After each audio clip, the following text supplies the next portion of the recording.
comment vous pouvez avoir la paix sans l'immortalité de l'âme? Parce que s'il n'y a pas l'immortalité de l'âme, vous ne mangez pas l'arbre de vie, il n'y a pas de paix. C'est pourquoi le 7e sceau devait être brisé, afin que les tonnerres grondent. Une fois les tonnerres ont grondé, les tonnerres ont restauré, ont ramené l'immortalité qui était perdue. Et une fois l'immortalité est revenue, est rentrée en nous, alors on peut maintenant manger l'arbre de vie. Et nous sommes en paix avec Christ. Et si la paix de Christ ou de Dieu est en vous, tu seras en paix avec ton frère. Si tu n'es pas en paix avec ton frère, ça veut dire que toi-même, tu n'es pas en paix avec toi-même aussi.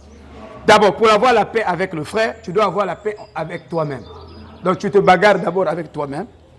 Tu n'es pas en paix avec toi-même.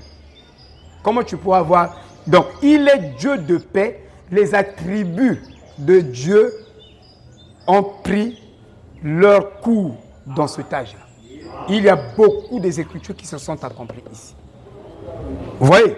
Donc, l'ultime de Dieu était que la lumière fasse pression sur les ténèbres. C'est ça l'ultime de Dieu.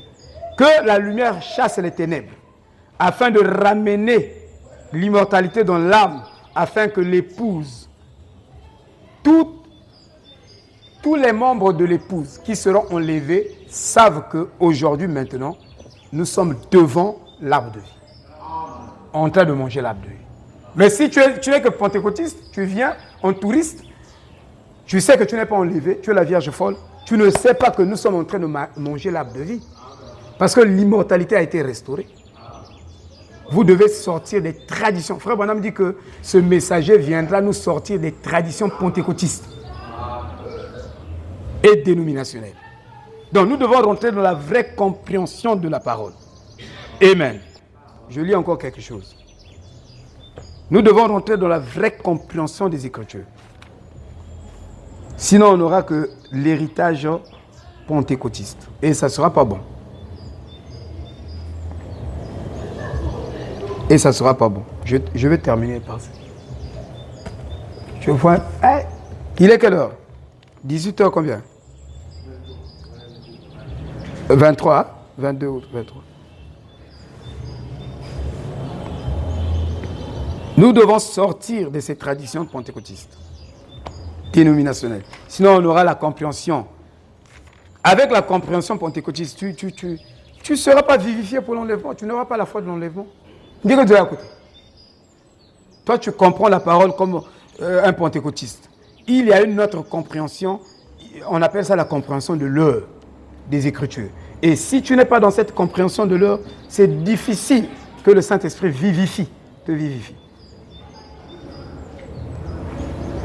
Aujourd'hui, Dieu a mis beaucoup de choses, beaucoup, je dis bien, en notre faveur. Et je terminerai ceci pour dire, la preuve du salut par les textes est démoniaque. Autrement dit, les gens pensent qu'ils sont sauvés parce qu'ils écoutent les bandes. Ça, c'est une preuve démoniaque. Ça, je vous dis la vérité. Les gens pensent qu'ils sont sauvés parce qu'ils disent « Frère Branham a dit, la Bible dit, Frère Branham a dit, la Bible dit ». Ça aussi, ce n'est pas la preuve du salut. Je peux vous démontrer ça de A à Z. Et les gens ont cette compréhension-là. On ne dira pas Blaise a dit, on ne dira pas un tel a dit, mais on doit comprendre ce que la Bible dit. On doit comprendre ce que Frère Branham a dit. Pour le dire. Si nous disons ça au hasard, comme une imagination, comme ceci, comme cela, frère, nous n'atteindrons jamais l'enlèvement. Shalom, shalom. Merci Seigneur. Que Dieu soit loué.